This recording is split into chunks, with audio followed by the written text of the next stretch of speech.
제가 하나 읽어드릴게요. 자리 착석되기 전에.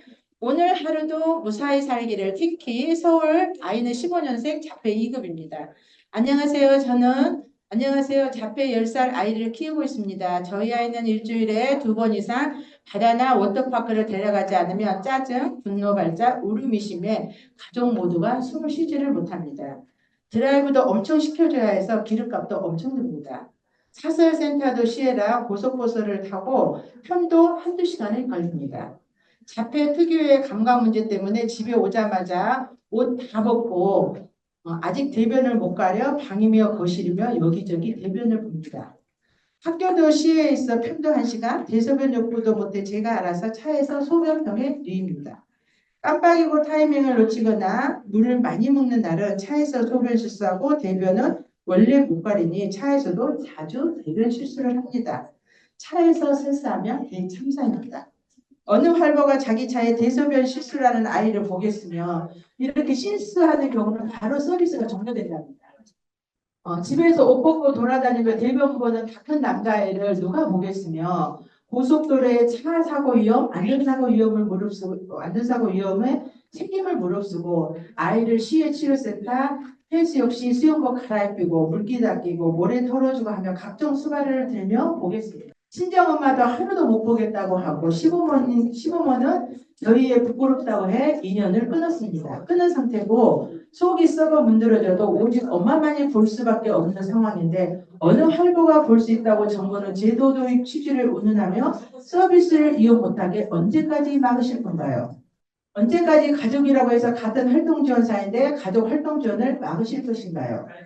제발 한시적이라고 하여 힘든 부모님들께 스트레스 주지 마시고 전면 가족활동지원을 허용해 주시길 바랍니다. 제 아이를 미친 듯이 밖으로 데리고 다니지 않으면 발 구르고 뜀박질해 남편과 둘째도 스트레스를 받아 죽으려고 합니다. 다른 사람 숨이라도 쉬게 이 아이를 하루가 멀다 하고 바다며 워터파크를 데리고 다녀야 하는 그 비용, 기름값은 어떻게 다 해결합니까? 수입은 한정되어 있는데 당장 뜻을 들어주지 않으면 오늘 하루가 살기가 힘드는데 부자여서 데리고 다니는 것이 아닙니다. 오늘 하루라도 무사히 살기 위해 살얼음판을 걷듯 살아내고 있습니다. 세상은 저에게 죽으라고 하는 것 같습니다. 인터넷 댓글에 자폐하는 세금만 축낸다는 등 차마 여기에 적지 못할 내용들과 악성 댓글들이 저의 삶의 의지를 꺾어버릴 때가 종종 있습니다. 실세 둘째가 형 때문에 짜증나 다른 집에 가서 살고 싶다고 하고 일하고 피곤해 지친 남편은 집에 와서 아이의 온갖 저지레를 보고 지긋지긋하다고 하는 것을 보면 아이랑 제가 은근히 떠나기를 바라는 것 같다는 생각도 듭니다. 그러나 또 이런 와중에 살아야겠다고 생각하는 것도 같습니다. 극단적 선택을 한 발달장애인 가족 재판 판결문을 보면 항상 등장하는 말. 자식은 독립된 인격체로서 부모가 자식의 생명을 해칠 권리가 없다. 알지요? 맞는 말인데요. 발달장애인을 키우거나 돌보는 가정의 고통은 죽음에 대한 두려움, 공포를 능가할 정도로 심각합니다. 죽는 것이 이 힘든 삶을 끝낼 수 있는 유일한 길이고 영혼이 편해지는 것이라고 생각하는 부모님들이 허다하게 많습니다. 아이들이 자질을 향상시키는 것이 아닌 퇴행을 막기 위한 부모님들의 노력도 어마어마합니다. 쌓는 모래성이 매일 바닷물에 부서져 사라질지라도 또다시 한결같이 모래성을 쌓는 심정으로 아이들의 삶을 위해 부모님들은 당신들의 삶을 아이들에게 오롯이 바치고 있습니다. 한결문 말미에 또 항상 등장하는 말이 있습니다. 하지만 이 사회의 책임도 있기에 형을 강한다. 어떻게든 죽지 않고 아이와 살아가기 위해 저희는 국가의 도움이 필요합니다. 현재 고통받고 있는 가정에 실질적인 도움을 주세요. 육체적, 정신적인 고통은 어쩔 수 없지만 경제적 고통이라도 좀 물어주세요. 저희도 살고 싶습니다. 이게 지금 자폐아이 그 엄마가 오늘 사실 와서 이걸 발표하기로 했는데 갑자기 아이가 아프면서 문제가 생겨가지고 오늘 이 책도 배송이 지금 안 될까 봐 엄청 제가 아침에 스트레스를 받았어요. 그래서 지금 제가 대신 읽었는데 이 사례를 보면 구구절절 눈물 나는 경우가 많아요. 이게 우리들의 현실입니다. 제 제목은 우리도 좀 살려주세요. 우리는 도와주세요를 넘쳐서 살려주세요라고 저는 주제를 썼습니다. 저는 서울에 살고 있고 밥숟가락 써들고 지방에서 너무 힘들어서 올라와서 지금 서울에 살고 있어요. 정신사회 상급자를 지금 돌보고 있고요. 제 이름은 김인숙이고 오지랖이라고도 합니다. 하지만 시간이 촉박하다 하더라도 제가 드릴 말씀은 대충 드리고 내려가겠습니다. 저는 정신장애라는 이 두 글자만 들으면 소름이 돋으려 합니다. 그렇지만 이건 현실이고 받아들이지 않을 수가 없어서 이렇게 몸부림을 치면서 지금 살고 있고요. 저희 부부는 80대고 당사자는 40대입니다. 20년을 넘게 당사자와 치료와 회복에 매달려 살았어요. 매일 천당과 지옥을 오가며 죽지 못해 삽니다. 국가는 정신자연인을 버린 자식 취급하면 아무런 지원도 안 해주고 국민은 정신질환이 있다고 무시하고 같이 살려고도 안 하고 피하는 농가 있습니다. 정말 힘들어요. 죽으려고도 했어요. 그러나 이 아픈 애 때문에 죽을 수도 없어요. 어쩌다 이 모진 병에 걸려 거미들에 걸려버린 거미 모양으로 바둥거리며 살고 있습니다. 머지않아 90고기를 넘어갈 텐데 딸이 걱정이죠. 저는 울려고 안 했어요. 근데 이 배송 눈에서 눈물이 나는 건 어쩔 수가 없습니다. 내가 생전에는 보살피지만 사후가 걱정돼요. 잡다한 생각이 꼬리를 물고 잠을 잘 수가 없어요. 저는 제 몸도 힘들고 집안 살림도 힘들고 딸 돌보기도 힘들어요. 지나온 세월 돌이켜보니 그 힘든 모든 것들이 떠올라 손을 터집니다. 입원을 시킬 때 절차도 힘들고 까다로워 고생도 했고 중증 판정받기도 힘들고 취업도 힘들고 활동 서비스도 못 받고 정말이지 국가가 도와주는 것이 없어요. 취업과 유지도 힘들고 나중에만 우리 딸은 어떻게 살아야 하나요? 장애 연금도 못 받고 장애 수당도 못 받아요. 무얼로 먹고 무얼로 병원 가고 합니까? 국가가 살림을 좀 짭짤하게 해서 우리를 도와줘야 하지 않느냐 이거죠.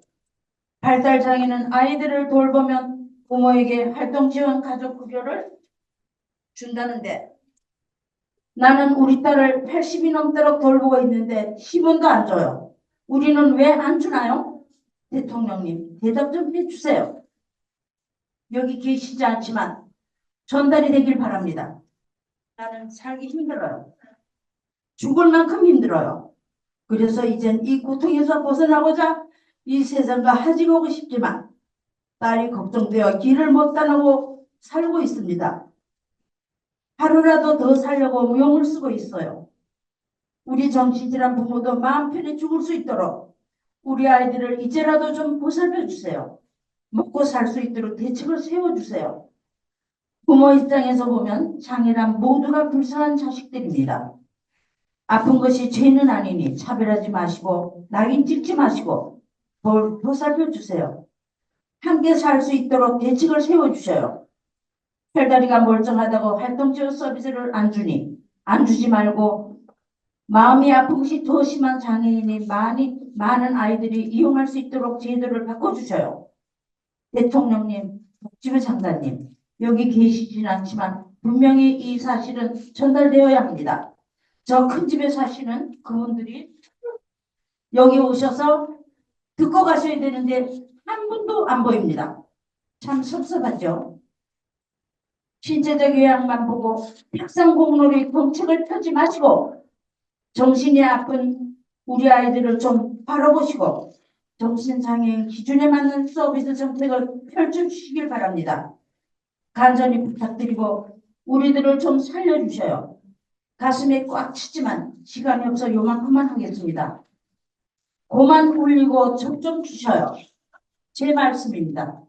다음은 우리가 순서가 어떻게 되나 할 수 있어 경기지역 본부장님 와서 내용은 아실 거고 간단하게 좀 해주세요. 한국발달장애인 부모의 경기지역 본부장님이신 김상희님으로 아이는 지적 심한 장애입니다. 좀 간단히 좀 요약해서 해주세요. 시간이 없어서. 안녕하세요.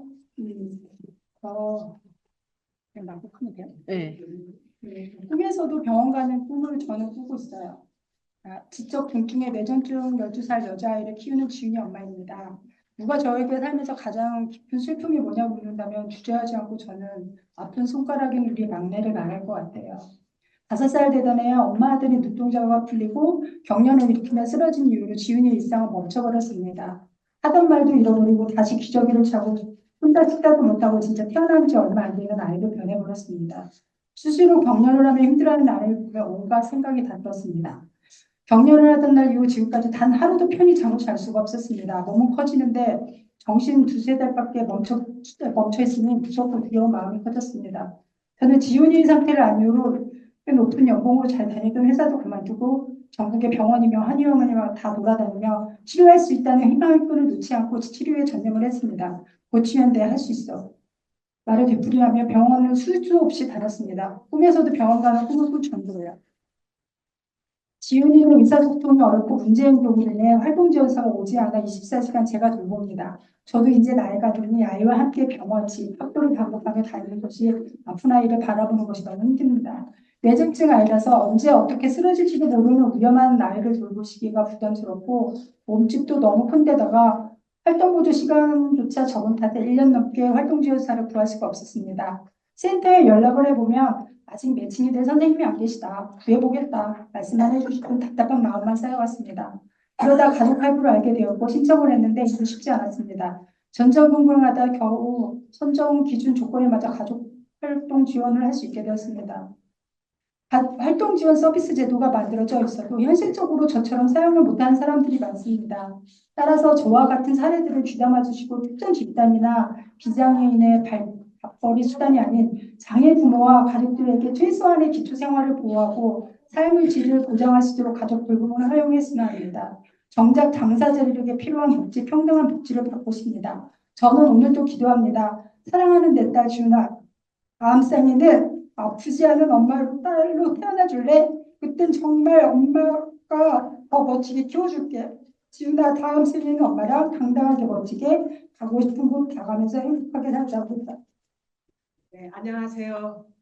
저는 27살 발달장애인 아들을 둔 엄마입니다. 아까 여기에서 그 누나하고 같이 참석을 했다가 제가 발표할 때 이제 가라고 했습니다. 왜냐하면 그 소리를 듣고 제가 듣고서 또 개성을 지르고 저를 또 혹시 나와서 저한테 속력을 쓸 줄 몰라서 보냈습니다.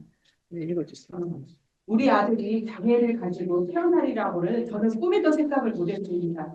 그런데 성장이 늦어가지고 제가 여러 기관을 정정근근한 끝에 장애 2급이라는 등급을 받았는데 그것을 보고서 제가 하늘이 무너져 내리는 것 같고 눈물이 그치지 않더라고요. 하염없이 내렸습니다. 그래서 고등학교를 졸업한 후에는 어디 취업도 안 되고 또 전공과에 제가 이제 집어넣는데요. 거기서 떨어졌습니다. 그래서 제가 여기저기 다니다 보니까 주간활동 시설일까요? 거기하고 복지관, 그 다음에 요즘 또 생기는 주간활동 서비스 프로그램에 제가 참여를 시켰습니다. 그런데 거기에서는 상태가 좋은 애들을 받더라고요. 저희 처음에는 저희 애를 받았습니다. 근데 시간이 흐를수록 이제 그게 소문이 나니까 좋은 애들이 오니까 저희 애가 아무래도 밀려나게 되는데 거기에서 우리 애가 상처를 받고 갈등을 일으키고 지금은 운동형 외톨이가 됐습니다. 그래서 집에서만 생활을 하고 있는데요. 제가 오로지 24시간을 제가 돌보고 있습니다. 저희의 그 특성에 맞게끔 장애의 특성에 맞게끔 굉장히 제가 옆에서 그 심적으로 안정을 시키고 돌보고 있는데요. 날마다 저한테 소리를 지르고 또 폭력을 쓰고 정말 굉장히 힘이 듭니다. 자, 그래서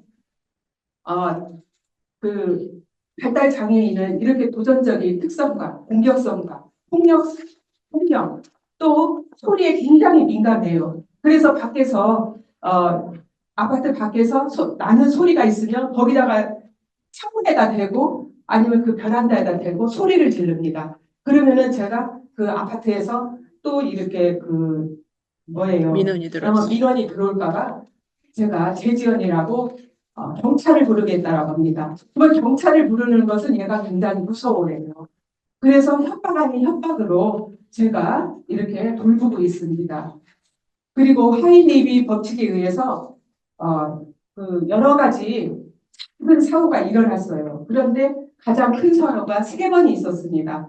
첫 번째는 이렇게 문제 행동을 일으키니까 제가 제지를 했어요. 그랬는데 저를 발로 찼는데 이게 이렇게 정말 한 대 맞은 게 제가 거실에서 쓰러지고 숨을 쉴 수가 없고 말을 할 수가 없었어요. 그래서 겨우겨우 기어가서 112로 신고를 했습니다. 또 경찰이 와서 제지를 하고 제가 병원에 갔습니다. 그런 사건도 있었고요. 그 다음에 또 그때도 마찬가지예요. 문제 행동을 일으켜서 제가 제지를 했더니 이게 거실장에 장식장이 있는데 주먹으로 그냥 탁 치는 바람에 그 유리가 깨져가지고 피가 저는 그냥 보니까 피가 막 지내발에서 철철 흘러요. 그래가지고 제가 어쩔 수 없이 병원에 싣고 가가지고 응급실로 갔습니다. 그래가지고 수어방울을 더 많이 꼬매가지고 제가 지금 이렇게 손에다가 차는 있어요. 그걸 가지고 와서 보여드릴까 하다가 이것도 너무 심하지 않나 해서 차소리가 놓고 왔습니다. 그리고 한 번은 또 지하철에서 내렸습니다. 지하철에서 내렸는데 그 뒤에서 어떤 약간 나이 드신 아저씨께서 우리 애한테 뭐라고 하는 것 같은데 얘가 소리에 굉장히 예민해요. 예민해가지고 이렇게 제가 아무래도 이상하다 그런 느낌이 들더라고요. 그래서 이렇게 갔습니다. 갔는데 딱 그 길거리 이후에 왔는데 보니까 아니나 다를까 사고가 일어났더라고요. 행인을 밀쳐가지고 행인의 안경이 나자빠지고 이 얼굴이 막 이렇게 해서 제가 너무너무 진짜 그분한테 죄송하고 어쩔 수 없이 병원에 바로 데리고 갔습니다. 그래가지고 그 엑스레이도 찍고 CT도 찍고 그랬습니다. 그러고 다행히도 그분이 장애인 특성을 좀 이렇게 이해해 주시고 해서 미상사상의 사건을 이렇게 더 이상 사건을 이렇게 확대하지 않고 이해해줘서 마무리가 됐는데 항상 제가 조마조마하면서 밖에 데리고 다니는 데는 항상 의심조사하고 있습니다. 그러면 이런 상황에서 진짜 활동 보도에서 활동 지원사가 우리 애를 과연 잘 볼 수 있을까요? 이런 활동 지원사가 이런 애를 매칭이 될까요? 활동 지원사가 사실은 이렇게 발달 장애인의 꺼려오는 게 1번이에요. 이것을 센터도 알고 있어요. 구성도 알고 있어요. 다 알고 있습니다. 부모들도 알고 있어요. 그래서 제가 간절히 바라는데 그 활동 지원사를 이런 애들을 부모님이 돌보니까 가족 돌봄을 허용해 주기를 간절히 부탁드리는 바입니다. 이상으로 마치겠습니다. 감사합니다. 여기 머리 하얀 이편주 어르신 분이 쓰신 사연인데요. 아무래도 아까 좀 흥분하셔서 조금 감정 전달하기 좀 그러실 것 같아. 제가 읽어드려도 되겠죠? 예, 제가 읽어드리겠습니다. 울지 마세요. 눈물 젖은 어미의 세월. 안녕하세요. 저는 올해로 만 51세가 된 정신장애 1급 딸을 둔 엄마입니다. 제 나이 올해로 80세입니다. 아픈 아이를 데리고 험한 세상 사느라 이제는 힘이 다 빠지고 머리는 팥뿌리처럼 허옇게 새어서 언제 이 승을 떠날지 모르는 사람입니다. 이제 죽을 날이 멀지 않으니 지나온 세월이 주마등처럼 머리를 스쳐 지나갑니다. 정신질환이 발병하여 이 병원 저 병원을 찾아다니며 어떻게든 딸의 병을 낫게 해보려고 엄미로서 할 수 있는 일은 별의별 일을 다 해보았습니다. 정신질환의 특성상 좀 낫는가 싶으면 어느 세월인가 또 재발하여 문제의 행동을 하고 좀 낫는가 하면 또 재발하여 하지 말아야 할 행동들을 하고 그렇게 회복과 재발을 반복하며 병원 치료를 받아온 지가 수십 년입니다. 고1 때 발병했으나 치료를 받아온 세월이 34년이 되었네요. 그동안 저희 아이는 약물부작용으로 많은 어려움을 겪었습니다. 돌이켜보면 지난 세월은 참 눈물 나는 세월이었습니다. 아이는 화가 나면 폭력적인 행동이 나타나 주위 사람들을 때리거나 기물을 부수는 행위도 서슴지 않았습니다. 동사무소 유리창을 깨거나 지하철에서 승객들을 발로 차거나 공공장소에서도 해서는 안 되는 행동인 줄도 모르고 아무 데서나 옷을 벗거나 하는 행동들은 그간 관사로 있어온 행동들입니다. 밤이면 저는 많은 생각이 듭니다. 내일이라도 저승길을 떠나면 우리 딸은 누가 돌보아주지? 나 떠나고 있으면 누가 밥을 챙겨주지? 엄마가 없어 길거리 노숙자가 되어서 성폭행이라도 당하면 어떻게 하지? 병원은 누가 데리고 다니고 약은 누가 챙겨 먹이지? 꼭 재발하여 정신병적인 증상이 망상과 환청으로 사람들을 해치면 어떻게 하지? 엄마 떠나고 있으면 엄마를 찾아 얼마나 올까 등등 밤이면 수많은 생각들로 잠을 이루지 못합니다. 제가 이 글을 읽으면서 울었어요. 어떻게 하든 딸을 자립시켜 지역사회에서 살아보게 하려고 오만 가지 교육이나 토론에 쫓아다니며 정보를 얻으려고 노력했습니다. 그런 정보 중 제 귀에 획기적으로 들어온 서비스가 장애인 활동 지원이라는 활동 서비스였습니다. 옳거니 이거다. 이 서비스면 우리 딸이 내가 이 세상에 없어도 그럭저럭 지역사회에서 살아가겠구나. 저는 희망이 생겼습니다. 그래서 제가 사는 지역 행정복지센터에 가서 장애인 활동 지원 서비스에 대해서 알아보고 신청하여 월 90시간 제공되는 대상자로 선정이 되었습니다. 이후 어미인 저도 돌보면서 좀 벗어나 쉬고 싶어 활동지원 서비스를 이용하기 위해 활동지원 서비스 제공 기관에 활동지원사 매칭을 요청하였습니다. 그러나 정신질환이라는 사회적 낙인과 편견 때문에 활동지원사는 배치되지 않았고 지금까지 서비스는 단 한 번도 이용할 수 없었습니다. 내일이면 이승을 등지고 떠날 제가 아직도 자녀를 오롯이 돌보고 있습니다.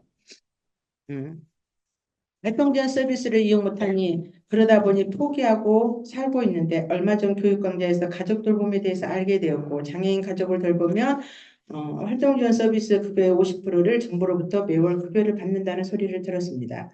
그래서 저도 가족급여를 신청하러 갔습니다. 그러나 가족활동지원 허용은 발달장애인만 해당되고 정신장애는 해당되지 않는다고 받아주지를 않았습니다. 왜 발달장애는 가족급여가 허용되고 정신질환으로 고통받고 있는 똑같은 정신적 장애인, 정신장애는 활동급여가 허용이 안 되죠? 이유가 무엇이죠? 정부가 정한 알량한 지침 말고 헌법에 규정한 평등권 보장이라는 법 취지에 맞게 저를 좀 설득해 보세요. 오랜 세월 자녀 병원비에 다 큰 성인 자녀를 아프다는 이유로 이제까지 쥐다거리 하다 보니 돈도 많지 않지만 가진 돈 다 소진하고 이제는 병원비 걱정하며 어렵게 살고 있습니다. 현재 저희 딸은 증상이 악화되어 입원하여 정기치료를 받고 있습니다. 의료보험도 되지 않아 병원비가 얼마나 많이 나올지 걱정이 태산입니다. 정부 관계자분들 제발 이 노인의 소원 좀 들어주십시오. 우리 정신장애도 활동지원 가족급여를 허용해 주세요. 이용도 못하고 있는데 어느 장애는 허용해주고 어느 장애는 허용을 안 해주고 너무 불공평합니다. 평생 병원비 대느라 허리가 휜 이 늙은이가 병원비라도 걱정을 덜 수 있도록 정신장애도 가족활동지원 급여를 허용해 주십시오. 그래야 형제라도 가족급여라는 돈 때문이라도 배우자 눈치 덜 보며 형제를 시설에 맡기지 않고 돌봐줄 거 아닙니까? 제발 이 늙은이 소원 좀 들어주세요. 아픈 딸을 두고 이승길을 떠날 때 조금은 덜 마음 아프게, 조금은 저승가는 발걸음이 가볍게 정신장애도 가족 활동 지원을 허용해 주세요. 남겨질 딸을 생각하니 눈물이 앞을 가립니다. 이게 지금 오늘 발표할 분들 사례였고요. 저도 이제 이걸 보면 조금 많이 울컥했는데 다른 걸도 보면 이제 책자에서 보시는 분들은 굉장히 좀 사연이 다양해요. 뭐 전문가들은 아니지만 일단은 글들이 보면 되게 조금 그래요. 그래서 이제 제가 사례 총평을 전체적으로 봤었을 때 다 얘기는 할 수는 없지만 여기에 핵심은 일단 가족 활동 지원을 허용해 주는데 정신장애는 허용하지 않는 데에서 오는 잘못된 정부 정책, 발달장애인들 같은 경우는 종합조사표가 잘못되어서 서비스 총량이 감소하는 게 있어서 활동지원사가 도전적인 행동으로 기피하고 고령화가 되고 빈곤화가 되면서 극단적인 선택을 할 수밖에 없는 상황들에 놓여 있다는 것이 파악이 됐고요. 이 부분에서 정부가 대책을 세워야 되는데 사실은 아까도 말했던 장애인 가족 돌봄 서비스라든지 이런 거 하나도 없이 그냥 활동지원 도입 취지만 갖고 있어서 이건 대단히 잘못되었다. 이것은 앞으로 차후 개정하기 위해서는 발달장애인 부모님들은 그래도 저희가 목소리를 내고 있는데 정신장애인 부모님들은 사실 거의 목소리가 없어요. 이 제도가 무엇인지도 모르는 분이 태반입니다. 저 인권위에서 지난번 2월인가 아까 홍선미 교수님하고 저도 같은 발제자가 되어서 이 활동지원 서비스를 발표를 했어요. 아까처럼.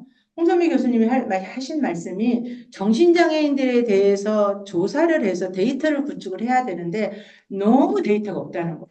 말씀을 안 해주시고 여기에 대한 사례, 정부로부터 이것을 어필할 수 있는 데이터를 뽑아낼 수가 없대요. 발달장애는 뽑아내는데. 그래서 이런 부분도 정신장애인 쪽에서는 좀 생각을 하셔야 되고요. 제가 이걸 계획하면서 사실은 굉장히 많이 힘들었습니다. 이거 정신장애하고 발달장애하고 이 두 부류에서 생기는 문제점들, 이것을 서로 상생하면서 풀어가면 굉장히 큰 에너지가 발생이 될 거고, 정신장애도 많은 도움을 받을 거고, 발달장애는 약물에 대한 이런 교육이 하나도 없어서 약물에 대한 이런 교육이 되면 서로가 윈윈하는 관계가 될 텐데, 제가 센터에 가면 많은 분들이 발달장애처럼 좀 알려주면은 뭐라고 하겠다라고 했는데 실제 뚜껑을 열어보니까 아무도 안 하셨어요. 제가 링크도 다 걸어놨고요. 정신장애 밴드도 만들었고요. 뭐 카톡에도 다 올렸는데 아무도 반응이 없으셨고 아무도 올리신 분들이 없었어요. 그래서 여기는 안 되겠구나. 저는 솔직히 포기했습니다. 오늘 이걸 끝으로 정말 포기해야 되겠다는 생각을 했어요. 저는 한 10분도 안 오실 줄 알았어요. 근데 뚜껑을 열어보니까 이게 아니었어요. 사실 굉장히 반응은 안 하셨지만은 오늘 이렇게 제대로 홍보가 안 된 상태에서도 이렇게 오신 걸 보고 사실은 정책에 대해서 굉장히 관심이 많으시구나. 많으신데 계기가 없구나. 그래서 저는 이제 일회를 해서 이것을 제가 참 어떻게 보면 겁없이 시도를 했어요. 어머님들이 이렇게 도와주셔서 토론해서 430 정도의 돈이 거쳐서 발달장애 어머님들 다 이렇게 해서 제가 오롯이 준비해서 다 했습니다. 그래서 이런 주제가 필요하시면 앞으로 우리가 크라우딩 펀딩이라고 하죠. 제가 지금 막 정신이 없어요. 이렇게 해서 여러분들이 원하는 주제 갖고 토론회를 부모님들이 하세요. 취업법령 철폐 그거 하시면 거기에서 답답하신 분들 우리 모아요. 토론하세요. 여러분 중증장애인 판정 문제 있죠? 정신장애인 그러면 모이세요. 나는 돈 하나 안 내고 나는 아무것도 안 하면서 어떤 혜택을 보려고 하지 마세요. 이게 지금 취업법령 이것도 해결해야 되고 많아요. 그래서 이런 부분도 앞으로 좀 관심을 가지시고 오늘 제가 처음 우리 어머님들한테 이 후원을 받아서 이걸 하면서 희망이 보였던 게 여러분들도 그렇다면 우리 가족들이 뜻있는 사람이 주제를 막 할 수 있다라는 거예요. 뭐 이렇게 좀 해서 2회 3회가 열리시기를 바라고 누군가가 이런 걸 했을 때는 여러분들 적극 협조를 해야 돼요. 나설 때. 저는 이제 그만하려고 그랬어요. 너무 반응이 없어서. 그러면 누군가가 안 나서면 어떻게 돼요? 여러분은 계속 이 상태로 있는 거예요. 계속. 그리고 뒤에서 매일 뭐 발달장애인 그렇게 해봤자 아무 필요 없습니다. 누군가가 이 일을 한다고 그럴 때 격려를 해줘야 되고요. 자기 체면을 중요시하지 말고 여러분들이 이 일을 할 때는 자녀 때문에 일을 하는 거지 단지 우리가 예수님을 믿지 목사를 믿지 말라고 그러잖아요. 단체에 가서도 제가 여기 단체들을 보면 문제점이 많아요. 박수부대들이 많아요. 그러시면 안 돼요. 여러분 자녀를 위해서 일하십시오. 자녀를 위해서 일하시고 단체를 위해서 일하는 것도 좋지만 그 목적은 자녀를 위해서 하는 것을 잊지 마십시오. 오늘 토론회는 이것으로 마치고